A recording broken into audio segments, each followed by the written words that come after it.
Hi friends, welcome back to smart Muthu. So ఈ రోజు మన రెసిపీ ఏంటంటే బాలామృతంతో కుడుములు. ఇది పిల్లలకు కానీ పెద్దలకు కానీ తిన్నారంటే చాలా శక్తి వస్తుందండి. సో చాలా హెల్దీ కూడా, పిల్లలకు గ్రో అవడానికి కూడా చాలా యూజ్ అవుతుంది అనమాట. ఇలా ఈ షేప్ లో చేసి పెట్టారంటే మరీ ఇంట్రెస్టింగ్ గా తింటారనమాట. పిల్లలైనా పెద్దలైనా ఇంత ఇంట్రెస్టింగ్ గా తినడానికి మనం ఎలా చేయాలో చూసేద్దామా మరి. సో ఇది యాక్చువల్ గా అంగన్వాడిలో ఇచ్చే బాలామృతం అనమాట. యాక్చువల్ గా దీన్ని ఎలా చేయాలి అంటే జస్ట్ మన బాలామృతం మీకు ఎంత కావాలో అంత తీసుకోండి. 2 టేబుల్ స్పూన్ ఆఫ్ నెయ్యి, తగినన్ని వాటర్ కొద్ది కొద్దిగా వేస్తూ ఈ కన్సిస్టెన్సీలో వచ్చేంత వరకు మనం కలుపుకోవాలండి పిండిని. తర్వాత మన ఇడ్లీ పాత్ర ఉంటది కదా, ఇడ్లీ పాత్ర పెట్టుకుని సో నార్మల్ గా మనం స్టీమ్ చేసుకోవాలన్నమాట. సో ఇడ్లీ పాత్రలో ఒక తేమ క్లాత్ వేసి, సో నీళ్ళు లేకుండా పిండేసిన క్లాత్ వేసేసి, సో దాంట్లో ఇలాగా మనం ఈ షేప్ లో అయినా గ్రౌండ్ గా అయినా ఏ షేప్ ఇష్టమైతే ఆ షేప్ చేసుకోవచ్చు అనమాట. ఈ షేప్ లో అయితే మనకి ఏంటంటే బాగా స్ట్రీమ్ అవుతాయి. ముద్ద అయితే అంతా కొంచెం లోపల ఉడకదు కదా,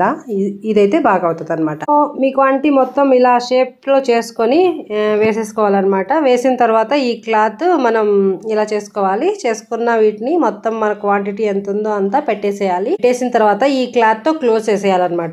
ఇలా వీడియో క్లిప్ లో చూపిస్తున్న విధంగా. సో క్లాత్ తో క్లోజ్ చేసిన తర్వాత ఒక 20 to 25 మినిట్స్ దీన్ని స్ట్రీమ్ చేయాలి. బాగా ఉడకనియాలన్నమాట. ఆవిరితో ఉడికితే చాలా బాగుంటదండి. సో చాలా హెల్దీ కూడా. యాక్చువల్ గా మాకు ఇచ్చినప్పుడు ఈ బాలామృతాన్ని మేము చాలా నెగ్లెక్ట్ చేసి తినలేదన్నమాట. సో యాక్చువల్ గా ఏంటంటే మా ఆఫీస్ లో వాళ్ళు రీసెంట్ గా dry fruits powder immunity booster అని ఒకటి ఇచ్చారనమాట. 50 గ్రామ్స్ అయినా ఇది ఎక్కువ ఎంఆర్పి ఉంది అనమాట. సో సేమ్ బాలామృతం ఎలా ఉంటుందో సేమ్ టేస్ట్ ఉంది, సేమ్ కాంబినేషన్ ఆల్మోస్ట్. బాలామృతం అప్పుడు రియలైజ్ అయ్యామన్నమాట ఎంత ప్రోటీన్ ఉంటది, ఎంత హెల్దీ అని. అప్పటి నుంచి అప్పుడప్పుడు తీసుకోవడం స్టార్ట్ చేసామన్నమాట.